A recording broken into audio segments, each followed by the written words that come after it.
Vamos a seguir en el libro de Marcos, entonces pueden buscar Marcos capítulo 10. Y mientras buscan Marcos capítulo 10, solo quiero rápidamente recordarles dónde estamos en el texto y qué pasó la semana pasada. El pastor Javier nos dio una exposición de este texto anterior del joven rico. ¿Sí conocen la historia? ¿Sí? Entonces viene este chico, dice: Jesús, ¿qué tengo que hacer? Y él le dice: venda todo y sígueme. Y se fue triste.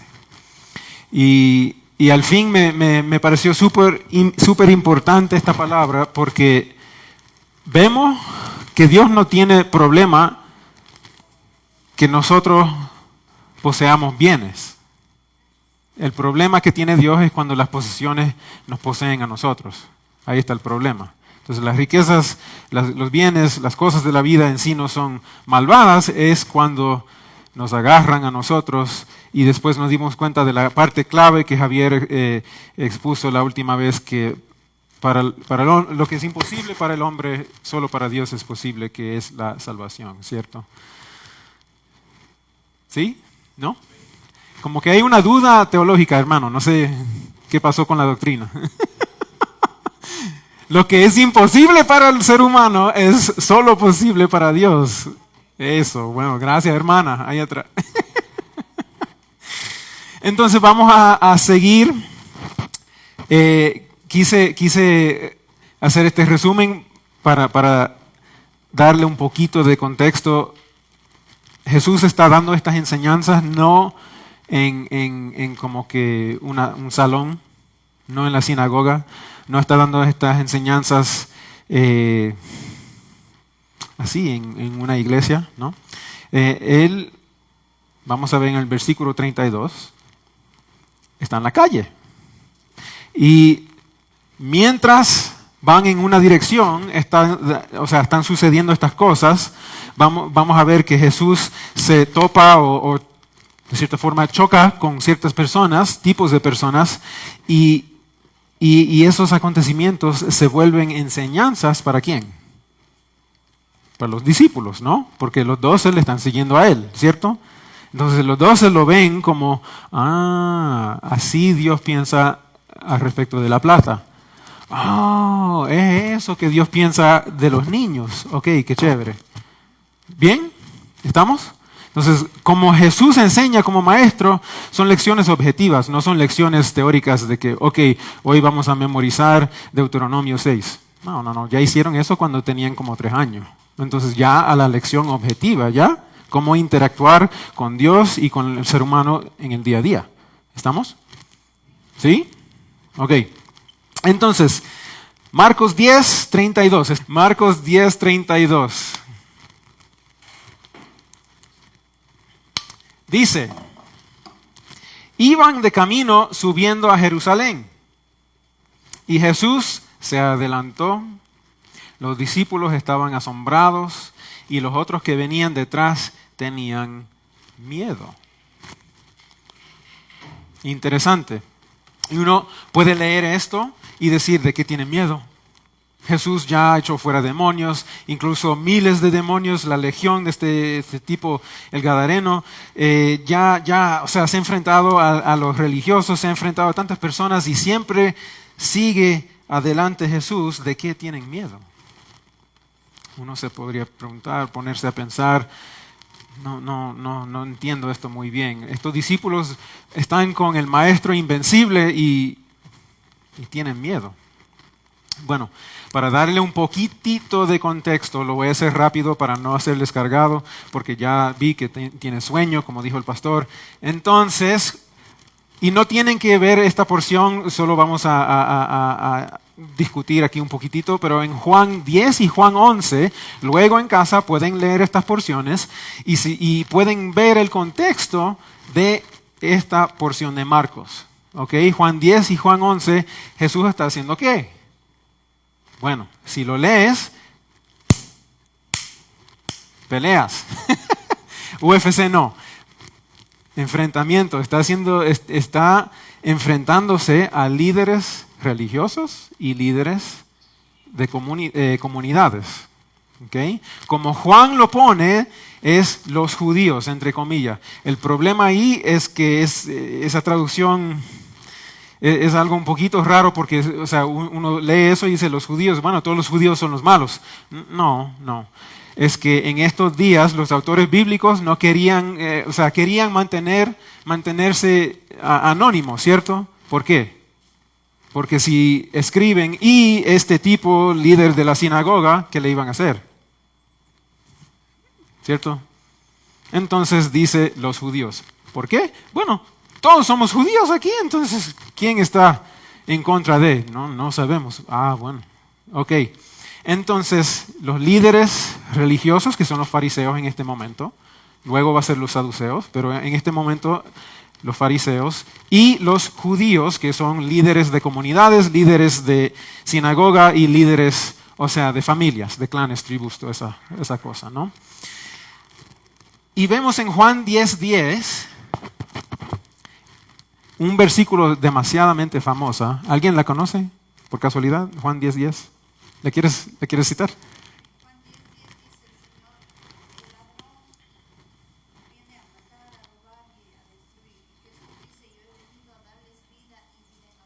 Muy bien. En serio, muy bien. Excelente.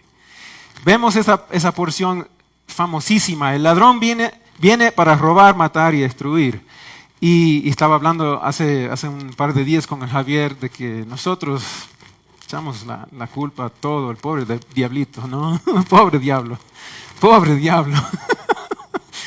Y hemos tomado este versículo y lo aplicamos a él. Es que el enemigo vino, no dice el enemigo. Es que Satanás vino, no dijo Satanás. Es que el diablo, no dijo el diablo, dice el ladrón. Entonces, ¿quién es el ladrón? Bueno, en contexto, de una forma muy judía, muy sutil, Jesús está citando Ezequiel 34. En Ezequiel 34, lo que el Señor dice a través del profeta es, ustedes reyes, líderes, jueces, fariseos ahí aún no hay, pero perdón, líderes religiosos, sacerdotes, levitas, todos ustedes no valen ya.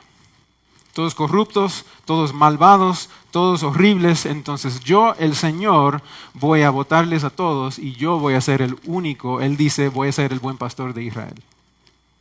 Yo en ese día, dice el Señor, yo será el único pastor de Israel. Y en esta porción de Juan 10, ¿qué dice Jesús? Perdón, es que yo soy el buen pastor. Ok, es algo un poco pesado eso, porque ¿qué dice Jesús con eso? Bueno, ustedes fariseos son los pastores malvados de Ezequiel 34. Y yo, si yo me identifico como el buen pastor, conforme a Ezequiel 34, significa que yo soy Dios. Ya se dan cuenta por qué tienen tanta ira con Jesús. Porque no solo está declarando su divinidad, sino está declarando la maldad de los líderes de Israel. Ustedes son los malos pastores, son los pastores que no valen, que mi padre quería botar de esta tierra. Ok, Jesús ya está haciendo enemigos, ¿no?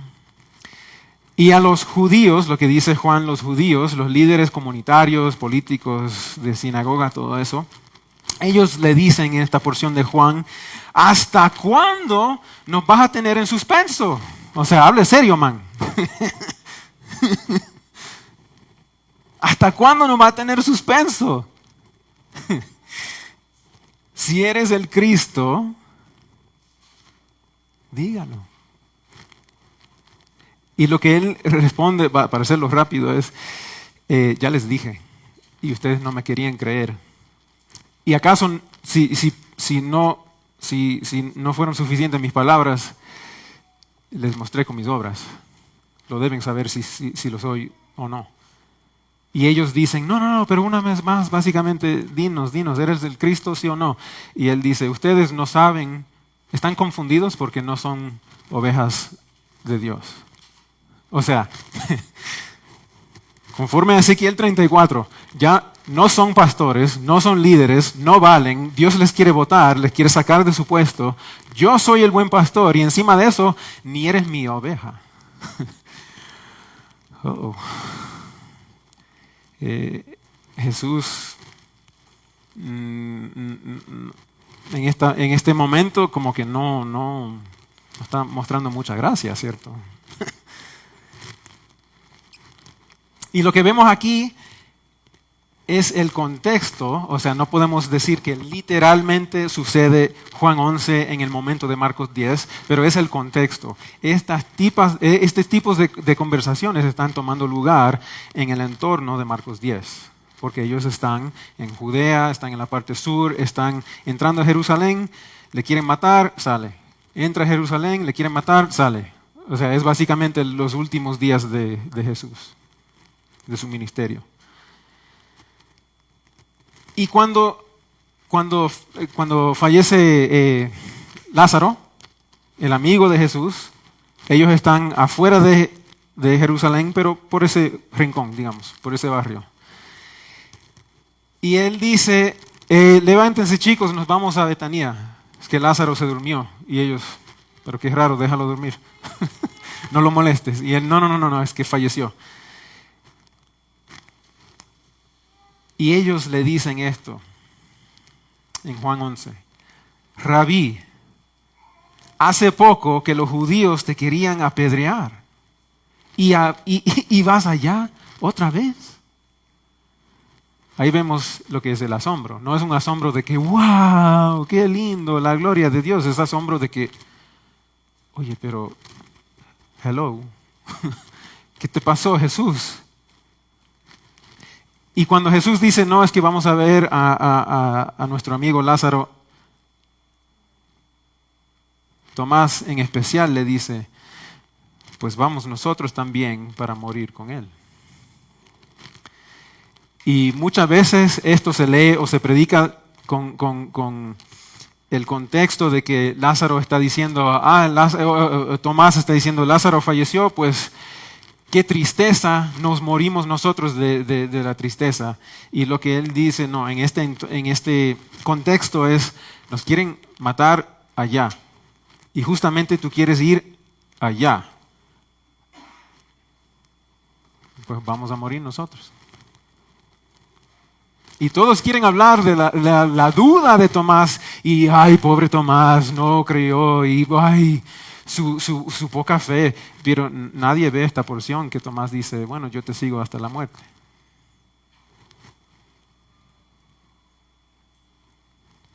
Ahora, con todo este contexto, vamos a volver a Marcos 10. ¿Estamos? ¿Alguien se perdió? ¿Estamos bien? ¿Sí? ¿Confundidos? Tal vez con sueño. Ok, Marcos 10, vamos a volver. Dice, iban de camino subiendo a Jerusalén, entre comillas, o entre paréntesis, perdón, iban hacia donde le querían matar. Y Jesús se adelantó. O sea, ven a Jesús y los discípulos dicen que estaban asombrados. Vuelvo y digo, no es, wow, qué lindo, la gloria de Dios. No, es, Jesús está enfermo de la cabeza, está corriendo hacia donde lo quieren matar. Y los otros dice que tenían miedo. ¿Ok? ¿De qué tenían miedo? Bueno, esos mismos líderes religiosos y esos mismos líderes comunitarios que le querían matar a Jesús. Y por ser socio, si quieren matar a Jesús, van a matar a sus discípulos también. Entonces tenían miedo. Que es algo muy humano, ¿sí o no? Entonces, tomando esto en cuenta, le quiero hacer unas preguntitas. ¿Podemos nosotros seguir a Jesús, aferrarnos a Jesús, tener una relación íntima con Jesús, creer en Jesús, caminar en el poder del Espíritu Santo con Jesús y todavía ver una situación y tener temor? ¿Es posible eso?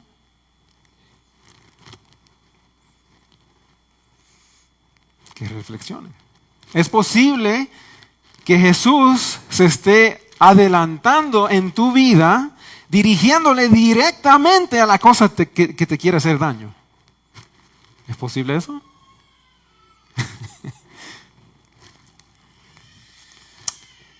Y por último, ¿qué vas a hacer si ese es el caso? Uno piensa, no, es que Jesús quiere darme una vida de gozo y paz y tranquilidad. Y Jesús me quiere dar una vida de victoria en victoria, marchamos. Pero vemos esto, Jesús le está guiando ¿hacia qué? Hacia la cruz. Él va a morir. Muchos de ellos también van a morir en su nombre. Entonces, ¿qué van a hacer? No si, sino cuando Jesús te dirige hacia la cosa que te quiere hacer daño. ¿Renegar? No, es que ese no es el Jesús que conozco. El Jesús que yo conozco solo me quiere dar bendición. Bueno, vamos a ver dónde se encuentra, dónde hallamos esa bendición, ¿no? Otras preguntitas. Ya me van a odiar.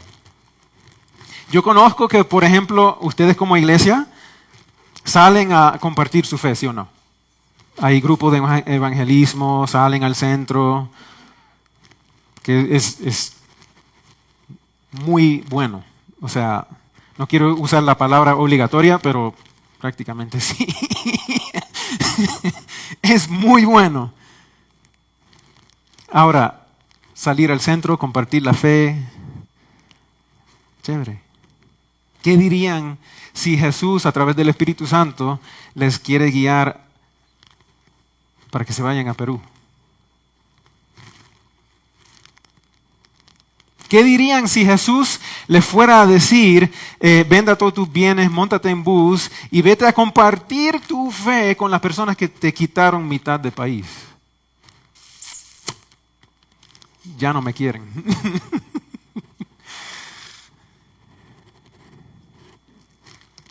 Y no me digan, ay, es imposible, Jesús nunca diría eso.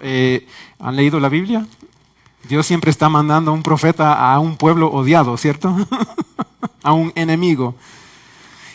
Ok, quizás Perú es demasiado, quizás demasiado, ¿no? Ok, vamos a ver otro ejemplo. ¿Qué dirían si Jesús les diría, vendan todos tus bienes, móntate en avión y vete a compartir tu fe con la Mara Salvatrucha 3 en El Salvador?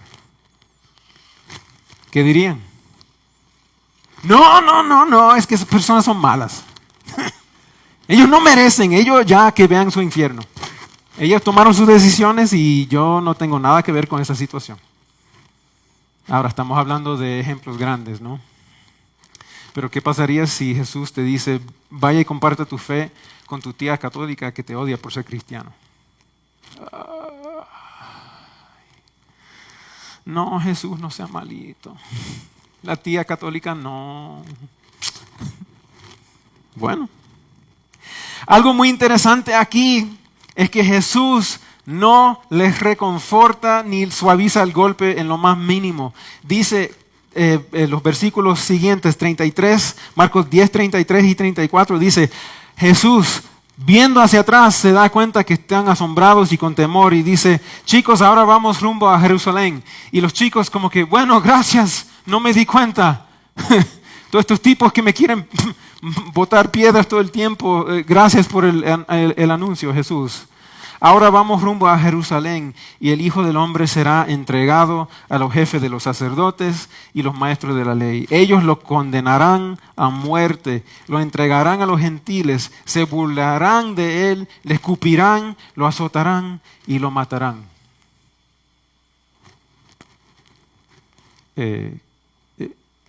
Perdón, Jesús. Una vez más, creo que me confundí. ¿Cómo?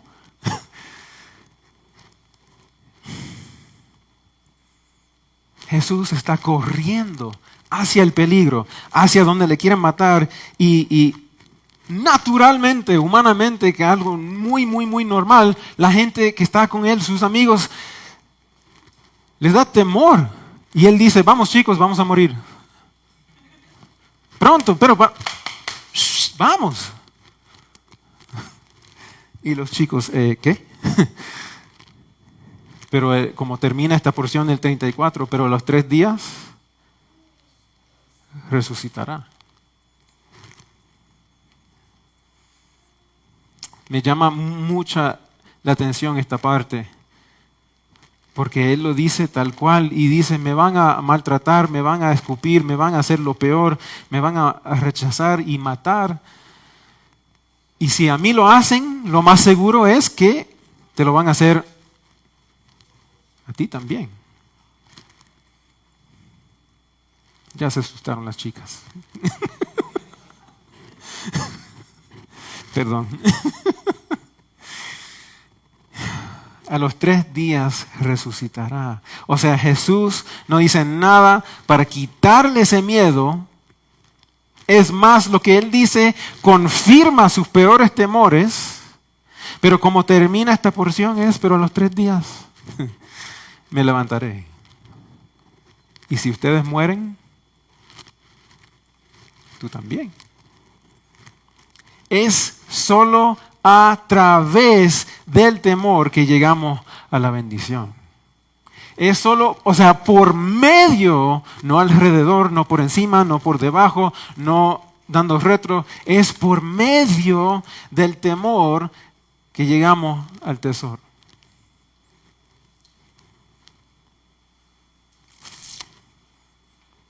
No es fácil. Y no voy a pararme aquí a saltar y decir, ¡ah, qué bueno la maldición, que me maten! ¡Uy! No, eso sería tonto.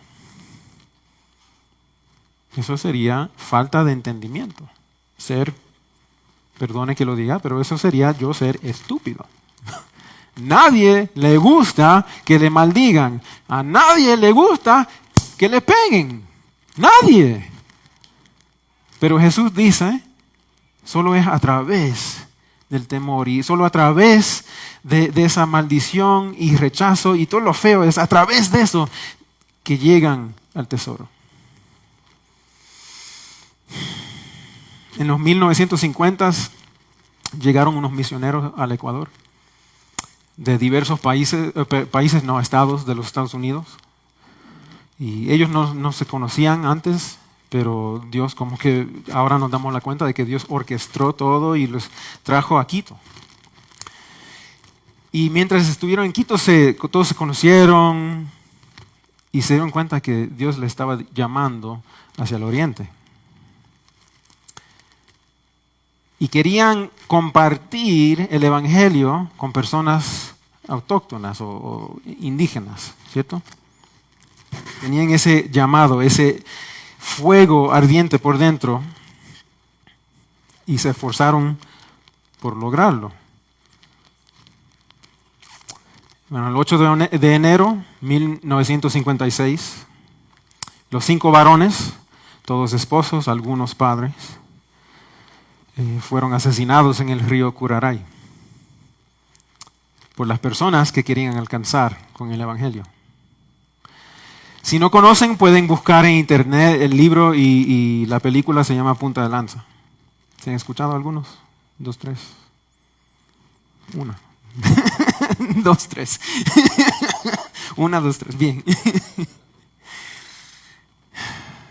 Pasaron días y hasta semanas, si no me equivoco, hasta que pudieron encontrar los cadáveres. Y cuando las esposas se enfrentaron a esa realidad,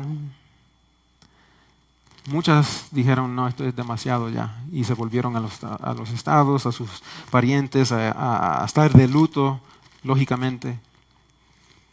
Volvieron a sus familias y a su país. Pero a través de un tiempo, una mujer sintió por dentro que Dios le había dado un llamado y que no fue eximida de ese llamado. O sea, que Dios no le había dicho, bien hecho, sierva fiel, todavía le falta.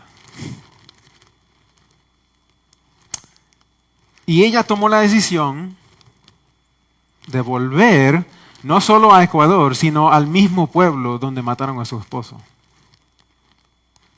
Se llama Elizabeth, esposa de Jim. los Elliots, y ella junto a su hija de apenas 2 años. 2 años. O sea, que todavía quizás estaba en pañales, quizás. Volvieron a las personas que mataron a su esposo y a su padre para mostrarle quién es Jesús. Ella convivió con las mismas personas, no vivió en la comunidad o vivió, o sea, en la vecindad y afuerita, allá estaban las personas que, no, comía cada noche, cenaba con el tipo que mató, que apuñaló a su esposo hasta muerte. Y nosotros nos raspan el carro y ya estamos, bueno, al infierno, mijín.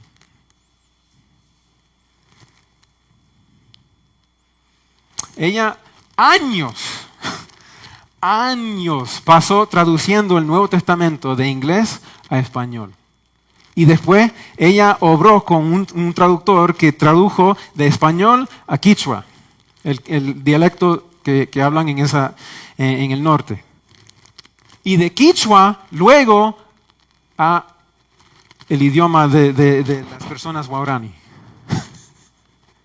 Tradujo el Nuevo Testamento inglés a español, español a quichua, 3 veces. ¿Alguien aquí ha leído el Nuevo Testamento 3 veces?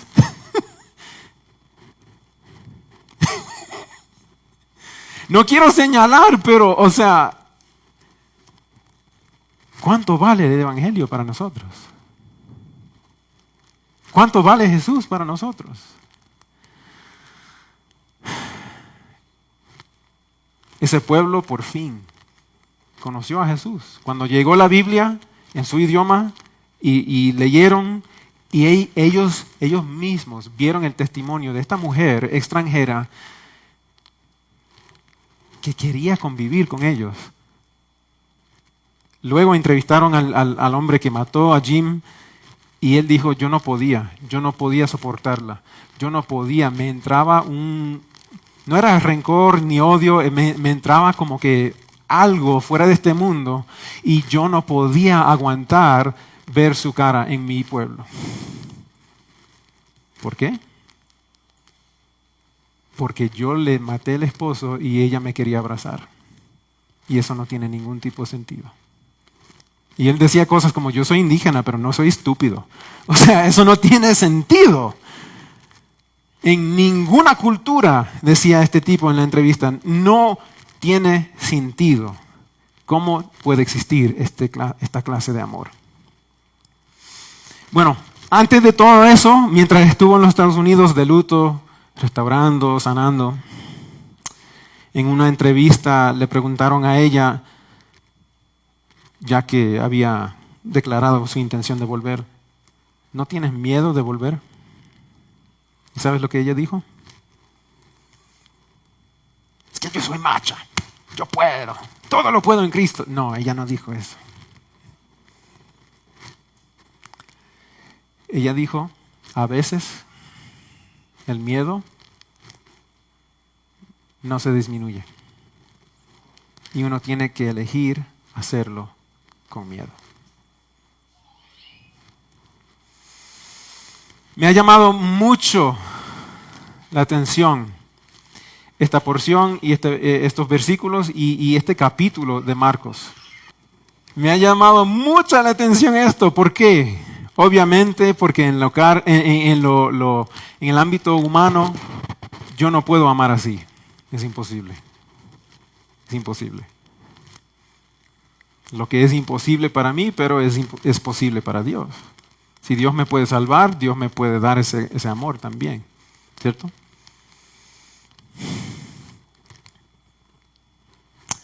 El capítulo entero de Marcos 10, si nos damos cuenta, confronta nuestros mayores esfuerzos y deseos a controlar la existencia humana basado en ¿qué hacemos con el miedo? ¿Qué hacemos con nuestro temor? Y aquí creo que podemos aprender multitudes de cosas de nuestras mamás. ¿Alguien aquí, por si acaso, obviamente conozco algunas, ha dado a luz? Yo no. Bajo la mano.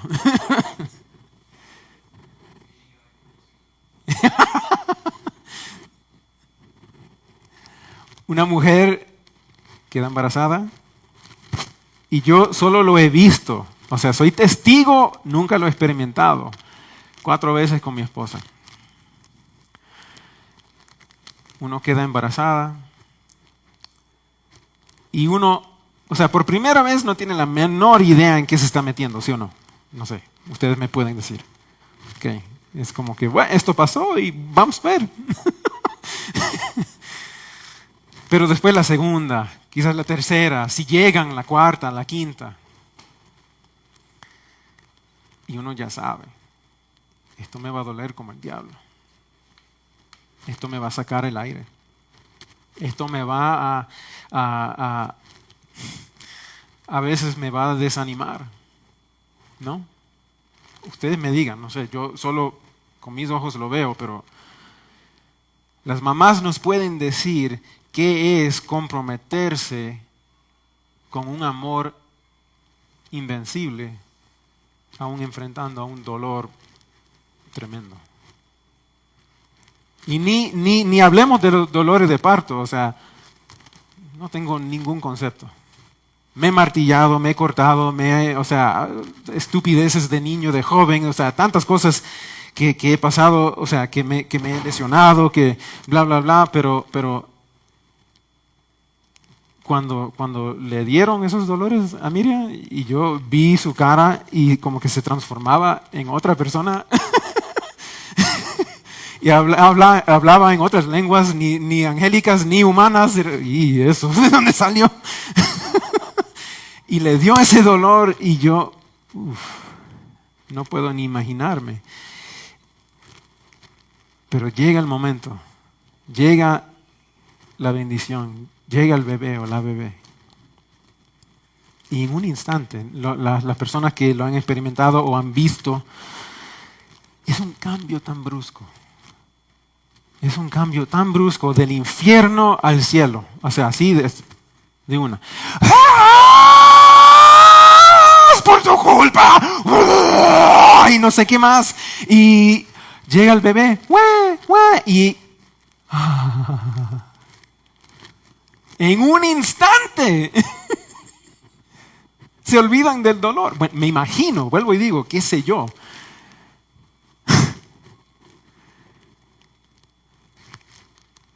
Dios utiliza ese ejemplo varias veces en ambos testamentos, ¿no? En Isaías, en Hosea. Dios se compara como una madre, que es algo raro porque estamos acostumbrados a escucharle decir que yo soy tu padre, pero Él dice, yo te di a luz. O sea, yo soporté con el dolor de tu proceso de nacimiento. Y luego en el Nuevo Testamento, Jesús hablando de lo que van a pasar en Jerusalén, que viene Roma, que van a destruir, van a botar el templo, van a matar, van a hacer tantos horrores. Y Jesús dice, solo es el inicio de los dolores de parto. Es algo, vemos ahí el compromiso y el amor de Dios, que Dios está dispuesto a soportar un dolor insoportable para llegar a nosotros. Y por eso vemos en esta porción de Marcos, Jesús está corriendo hacia la cruz. ¿Por qué? Porque Él sabe que solo a través de ese dolor viene vida. Solo a través de esos dolores viene la vida. Y la vida que viene a través de los dolores de Jesús es inquebrantable. No es una vida psicológica de que, ya me siento mejor, aunque sí vale eso. No es una vida emocional que uno dice, ya solté lo que tenía por dentro, ya me desahogué, me siento mejor, aunque eso sí vale.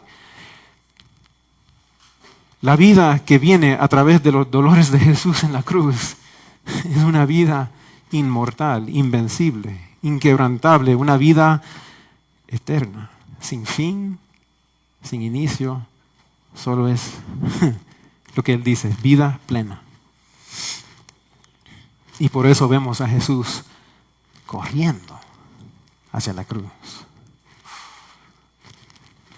Como les dije ya, me ha llamado la atención mucho esta porción porque habla de nuestro temor, qué hacemos con nuestro miedo y cómo lo podemos procesar.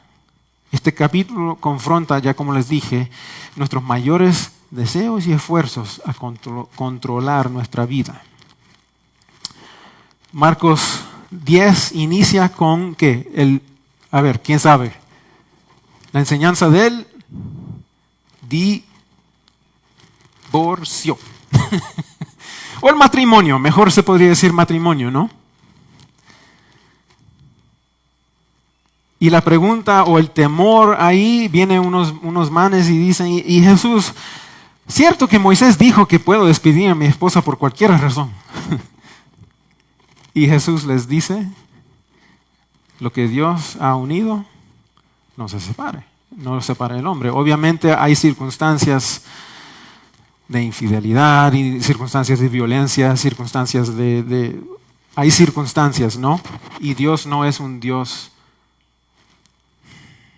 sin compasión. Pero por lo general lo que Jesús dice es, no debes controlar a tu esposa, ni tu esposo. Ámense. Respétense. Haz lo mejor. ¿No?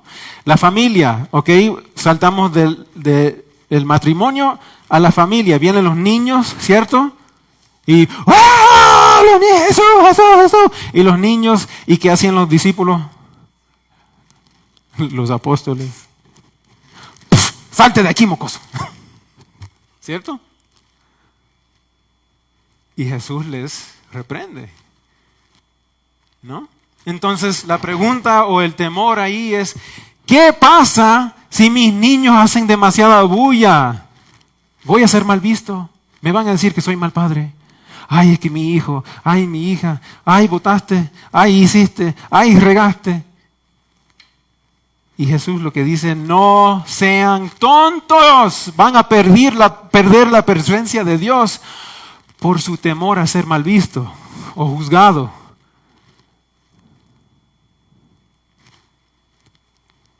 Luego viene el joven rico y dice, maestro, te quiero seguir, pero ¿qué tengo que hacer? Le dice, véndalo todo, sígame. Y él se va triste. Entonces la pregunta sería, o el temor ahí sería, Jesús, ¿qué pasa con mis bienes? ¿Qué pasa con mi casa? ¿Qué pasa con mi carro? ¿Qué pasa con mis cosas? Cuando te empiezo a seguir a ti, quiero controlar mi ámbito de hogar. Mi ámbito de banco, mi ámbito social. Quiero mantener mi vida. ¿Qué pasa, Jesús? ¿Y qué le dice Jesús? Piérdelo todo. Bótalo. Más bien, véndelo. Toma la iniciativa. Les aseguro, dice Jesús, que todo el que por mi causa deje casa, hermanos, hermanas, madre, padre, hijos, terrenos, plata, carro, burro. No estamos hablando de los esposos, los hermanos. La persona que lo pierde todo por mi causa recibirá, ¿cuántas veces más? Híjole, 100 veces más. Como lo dijo el pastor la semana pasada muy bien, adentro de la iglesia, 100 veces más. Ganarás padres, madres, hijos, hijas, hermanos. Y en la época que venga, la vida eterna.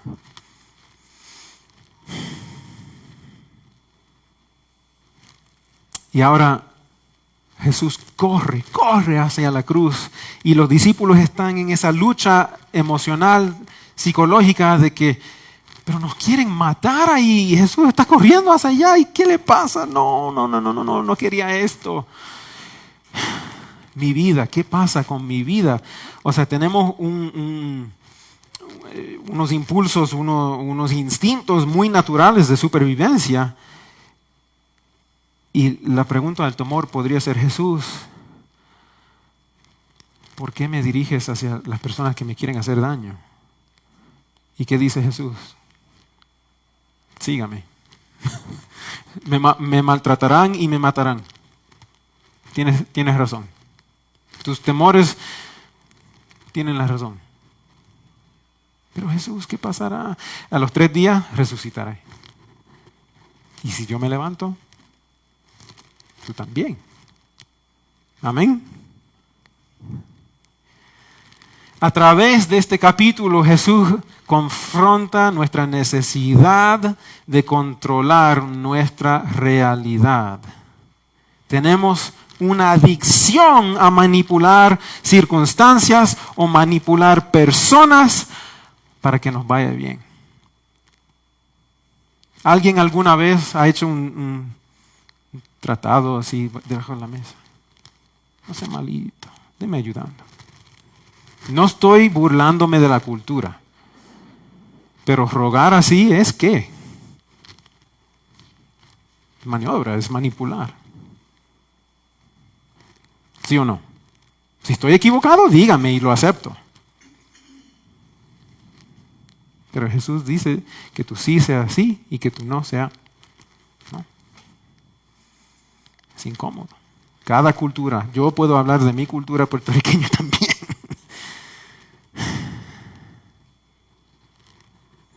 ¿Cómo? ¿Quién está por ahí atrás? Vemos que Jesús confronta nuestra necesidad, nuestra adicción a manipular, a hacer maniobras para que nos vaya bien.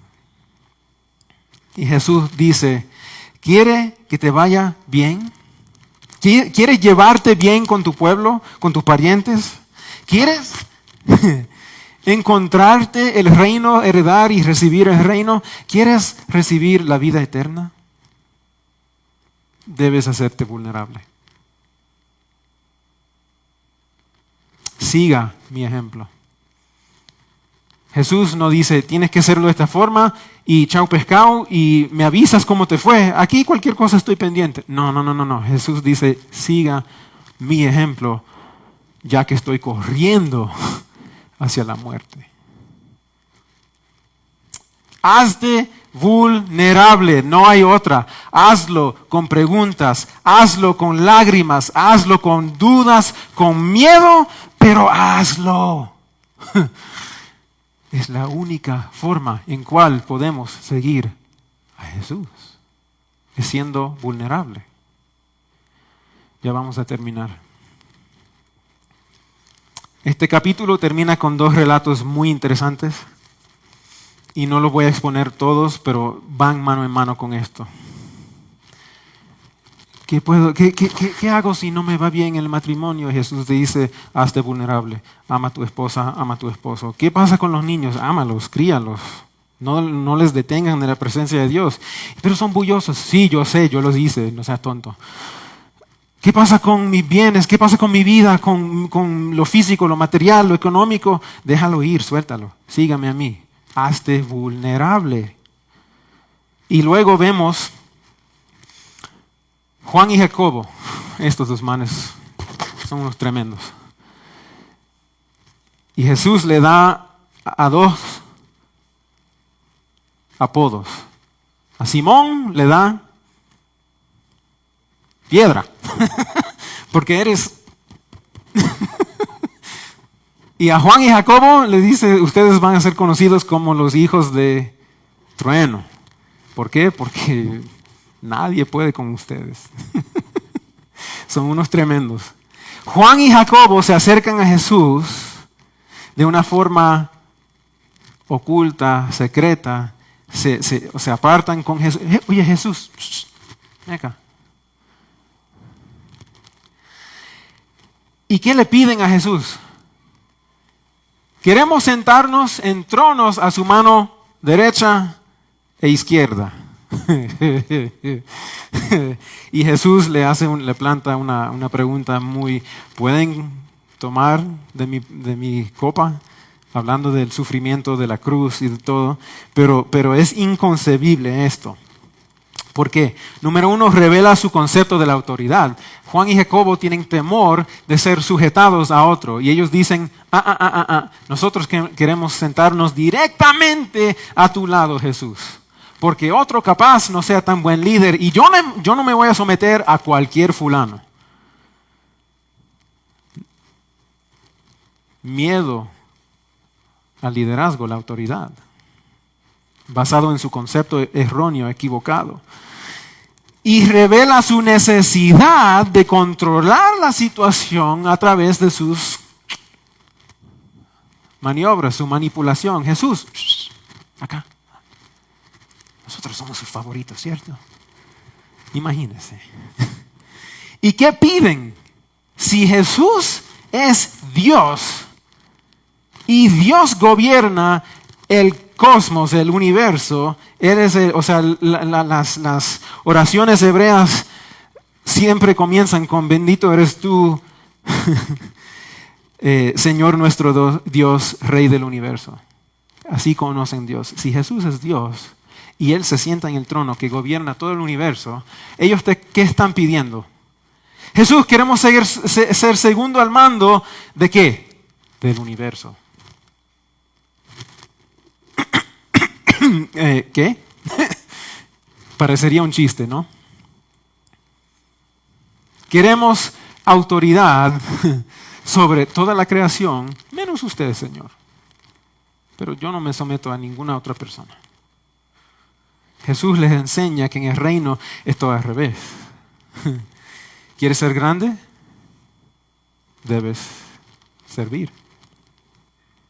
¿Quieres ser líder? ¿Quieres seguirme a mí? ¿Quieres hacer influencia o dar influencia? Debes hacerte vulnerable. En otro relato, en el último de Marcos 10, vemos la mayor lección objetiva y con esto terminamos. Vemos a este pobre ciego Bartimeo. ¿Sí conocen Bartimeo? Mendigo, ciego, rechazado por el pueblo, muchas veces reprendido. ¿Qué te pasa? Ya cállate, Bartimeo, ya no es para tanto, no eres tan pobre, uy, soy ciego. Imagínense que la gente se le haga un bullying así. Y que hasta le peguen y ¿de dónde vino el choque? ¡Ah! Cieguito, no sabe. Así le trataban, ¿no? Gritando, este pobre, haciéndose el ridículo para agarrar la atención de alguien que le pueda ayudar. Y gana la atención ¿de quién? De Jesús. Y cuando Jesús señala para que le traigan, los mismos que le hacían bullying, ponte de pie, ya mijín, no es para tanto, Jesús te quiere ver. Seguramente con rencor, con envidia. ¿Y Jesús qué hace? Él los recibe. Él los restaura. ¿Y qué hace el tipo? De una. Termina Marcos 10 con esta frase. Y de una, Bartimeo lo siguió. Sin preguntarle a dónde vamos. Sin preguntarle, oye, ¿hay comida? Porque yo sí tengo hambre. Sin preguntarle, oye, escuché un chisme, sí se van a Jerusalén, fuerte allá. Bueno, gracias por sanarme, pero creo que mejor me quedo en casa, Jesús. No, complicado allá. No, dice que este tipo se quitó la capa.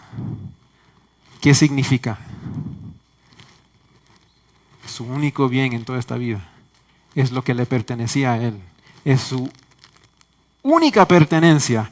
Literalmente su vida. en una palabra. Toma lo que le pertenece, lo bota en el piso y dice, Jesús, soy tuyo. ¿Se pueden imaginar una persona más vulnerable? Ciega, sin economía, sin amigos, sin parientes, sin familia, sin hogar, sin recursos, sin trabajo, sin nada. Y encima de eso, como insulto, ciego.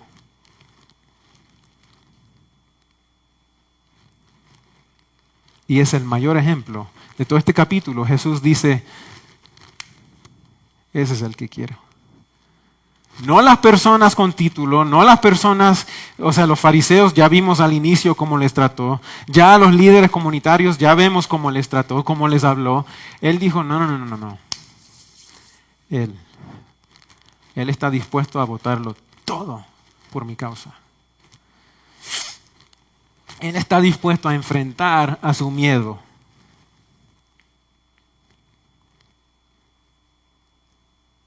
Imagínense lo que es sin vista caminar hacia una persona en medio de cientos de personas que te quieren hacer daño, que te quieren ridiculizar, que te quieren hacer bullying, ¿Te imaginas lo que es ser ciego caminando? Jesús, ¿dónde estás? Y alguien meta la pata para que te caigas.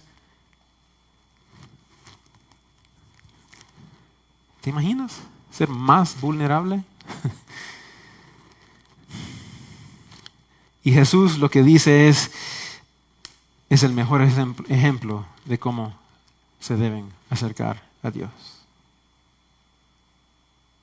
Reconociendo nuestra gran debilidad, pero confiando más en su gran bondad. Reconociendo nuestro gran temor. Jesús no dice, trágate el temor, mi hijo, ya sea hombre, ya sea varón. No. Él dice, debes reconocer tu temor porque es algo real. Pero esté dispuesto a superarlo, a confrontarlo. Esté dispuesto a botarlo todo como Bartimeo para ganar la presencia de Dios.